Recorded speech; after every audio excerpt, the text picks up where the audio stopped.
Todas e a todos. Bom dia a todas e a todos. Espero que estejam bem. Eu tinha aqui umas notas. Pessoal, homem aqui estava a me deixar mal aqui. Fica contigo.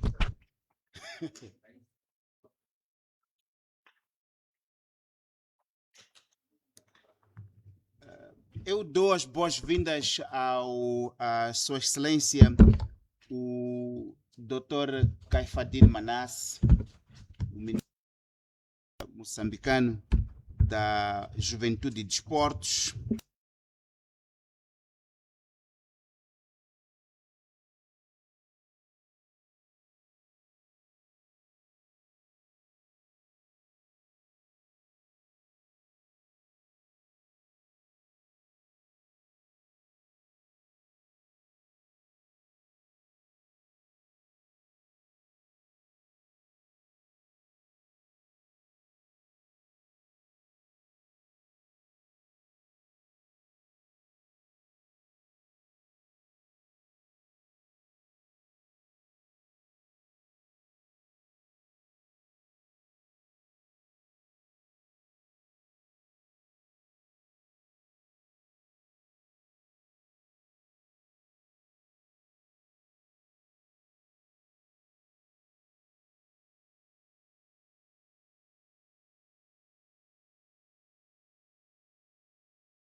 Centrada na juventude, um caminho para a paz sustentável em Moçambique.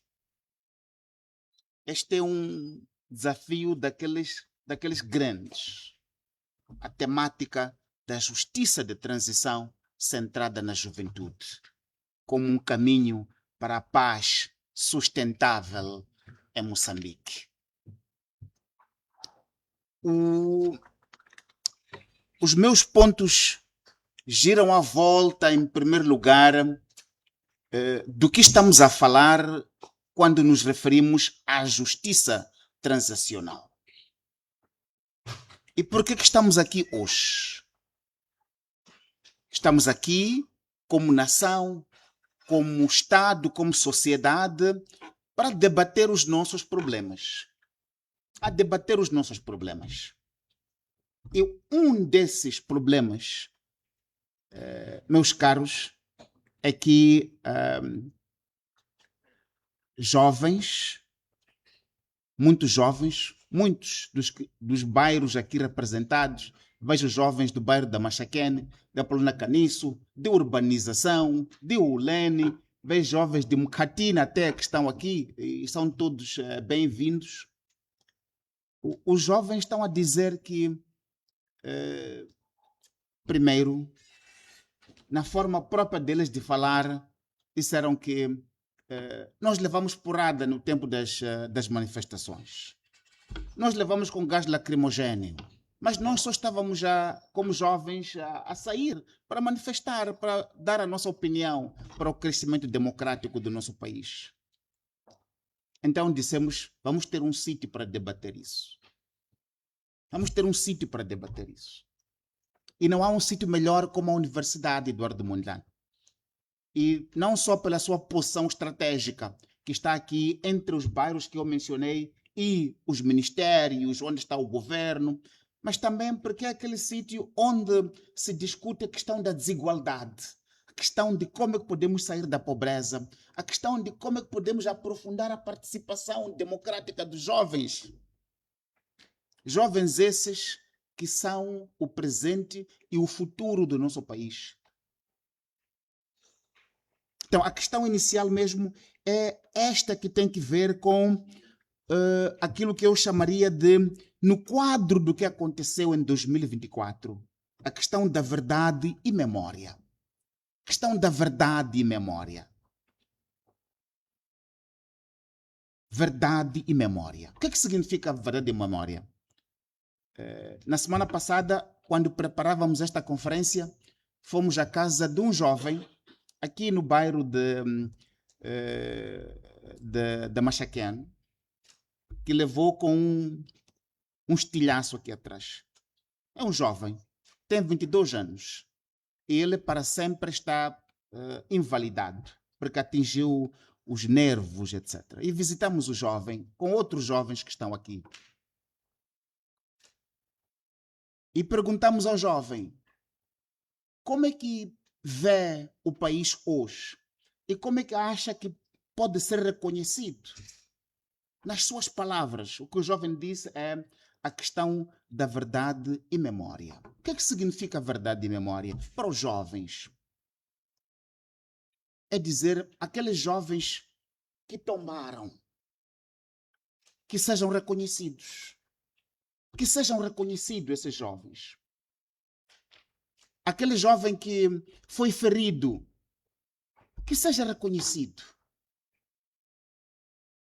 E a memória daqueles que tombaram seja preservada. A memória desses jovens seja preservada. Das mais variedíssimas formas. Escrevendo nas paredes lá do... Conhecem aqueles que escrevem nas paredes dos... Como chama? É grafite, né? Escrevendo nas paredes de grafite. Aqui é aquele sítio onde aquele jovem que estava conosco foi atingido e caiu. Deixar memória de todos. Daqui a pouco vamos celebrar, se recordam, o massacre de Chepaville, na África do Sul. 16 de junho, lembram-se? Aqueles jovens estão todos lá registados. Então é importante termos a memória, é importante termos a verdade também. Olha, aquele jovem caiu ali porque foi atingido por um estilhaço. Não morreu por causa de malária. Morreu naquele processo democrático de 2024. Jovem, isso te pode confortar? Ele disse que sim. Eu saber que eu, como jovem, que estou assim hoje, não estou a ser reconhecido por ter sido vitimado, mas sinto que o processo dentro do qual eu fiquei assim me reconhece como vítima desse processo. O segundo ponto é a responsabilização e justiça. A responsabilização e justiça. Os jovens dizem, Excelência, como é que aqueles que caíram, como é que este jovem, por exemplo, que foi invalidado para sempre, de 22 anos, ele pode ver realizada a responsabilização e justiça. E isto é fundamental para a reconciliação nacional que nós procuramos. É fundamental para a reconciliação nacional que nós procuramos. Para todos, mas para os jovens em particular. Que são estes os jovens que têm nas suas mãos o presente e o futuro do nosso país. E tem, em terceiro lugar, a questão das reparações. Das reparações. O que os jovens estão a dizer lá em Mkatini, lá em Muhalaza, mas não estou a falar por causa de encher a água em Muhalaza. Aqui estamos a falar de justiça. Não, agora está a dizer... Não. Se atravessam de barco, esse não é um assunto. Aqui o assunto é sobre justiça. A questão da reparação. Os jovens estão a dizer, visitamos uma outra mãe, em frente à casa dessa mãe, tombaram 3 jovens. 2 desses 3 são filhos da senhora. Então visitamos a senhora para conversar com ela. Primeira vez ela não aceitou falar. Segunda vez não aceitou falar. Terceira vez também eu vou falar.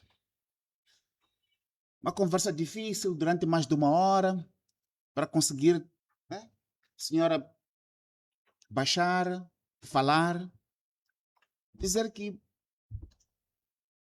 aqueles eram os únicos filhos que ela tinha na vida. Já é uma senhora de 54 anos. Eram os únicos filhos que ela tinha. E que o processo democrático de 2024 roubou dela. E ela diz, como é que eu fico? como é que eu fico?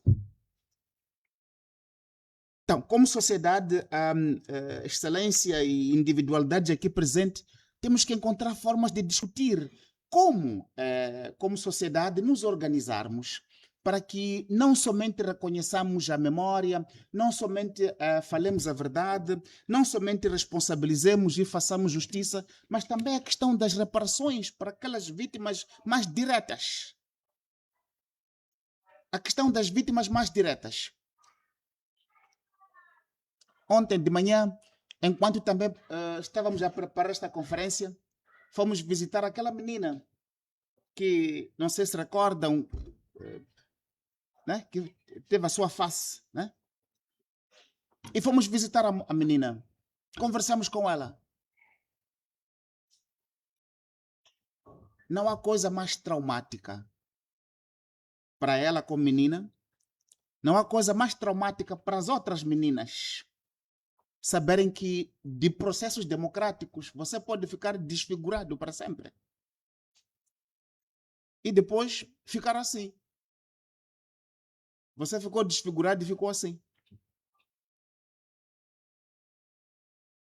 Então corremos o risco de perdermos os jovens não irem votar, os jovens não irem participar dos processos, os jovens não enriquecerem a nossa democracia. Se, como sociedade, se como Estado, não nos organizarmos para permitir que haja um processo organizado nacional de reconhecermos as vítimas, memorializar as vítimas, fazer justiça para as vítimas e sobreviventes e permitirmos que haja um processo de reparação para as famílias. Estes, Excelência, são os pontos principais que preocupam os jovens. Estes que estão aqui são os jovens que estão que representam vários bairros, incluindo Boane. Não abrange jovens de outras províncias. Tentamos trazer jovens de Gaza, depois ficou logisticamente difícil, mas estes têm as preocupações e através de outros levantamentos que fizemos, têm o pulsar das preocupações dos jovens no que diz respeito à necessidade de atendermos os jovens e também organizarmos um processo de apoio psicossocial e saúde mental dos jovens. E saúde mental dos jovens. Não podemos, Excelência, avançarmos quando as estatísticas que chegam do Hospital Central de Maputo indicam que, não sei, são quantos jovens que apanham AVC por dia? Quantos? 4 ou 5? 4 jovens ficam com AVC por dia, só aqui no Hospital Central de Maputo e nas outras unidades sanitárias. Essa, Excelência, é a sua população, a população dos jovens. No passado, quando nós estávamos a crescer, era raro ouvir dizer que um jovem teve AVC. Hoje ficou normalizado pelas estatísticas. Então significa que não é somente esta grande preocupação por justiça que deu origem a esta conferência, mas há outras matérias que precisam ser discutidas com a devida profundidade. E esta questão de apoio psicossocial e saúde mental dos jovens é fundamental. E a questão, Excelência, de garantias de não repetição. Não conseguimos. Queríamos, por exemplo, assegurar que aqui tivéssemos as autoridades da polícia também, porque queremos promover esse diálogo entre jovens e os setores da polícia,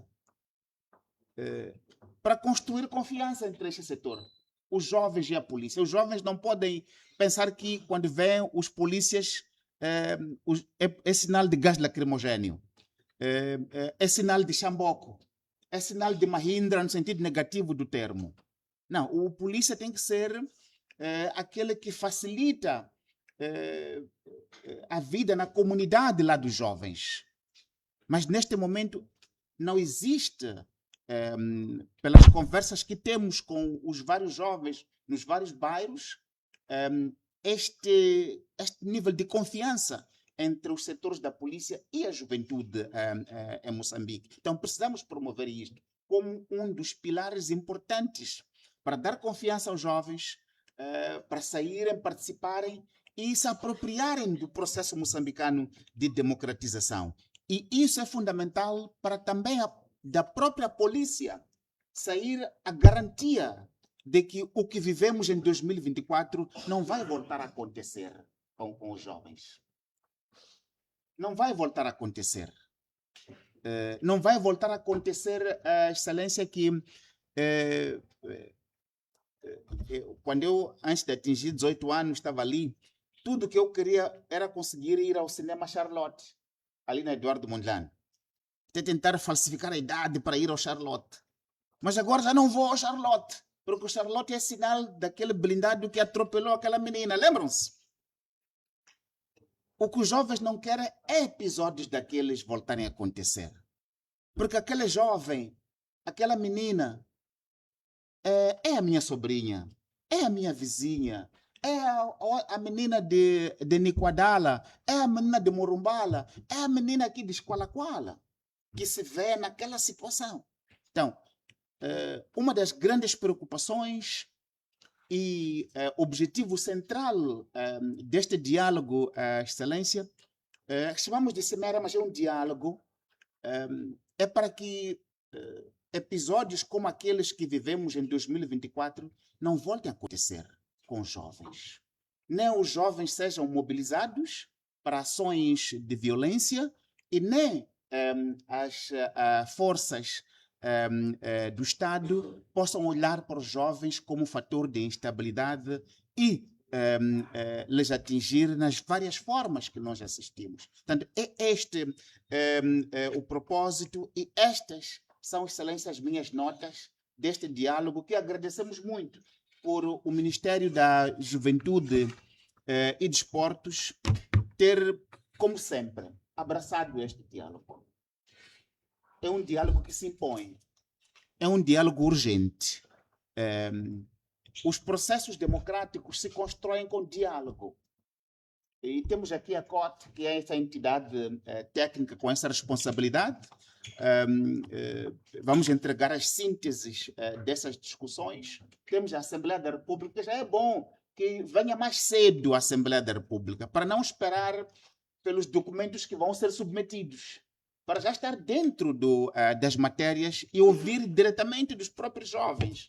Porque 2027, para receber os documentos, se calhar vão ser 10.000 páginas, etc. Pode ser difícil ler aqueles documentos, mas se sai daqui já com as preocupações diretas, ouvidas dos próprios jovens, para que no processo de legislação, em preparação das próximas eleições, possamos ter uma legislação que reflete as preocupações dos jovens. Que reflete as preocupações dos jovens. Ao nível de eleições, que seja um espaço para os jovens colocarem suas preocupações, exigirem que os manifestos eleitorais reflitam as preocupações dos jovens, que os manifestos eleitorais sejam um espaço onde os jovens tenham as suas aspirações refletidas e as próprias eleições sejam aquele espaço de democracia e de consolidação do Estado democrático no nosso país. Muito obrigado e, mais uma vez, obrigado, Excelência, por ter acolhido esta iniciativa. Obrigado.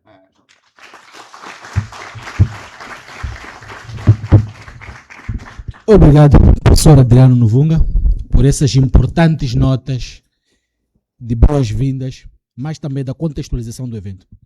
Eu, com a autorização da Vossa Excelência, vou quebrar um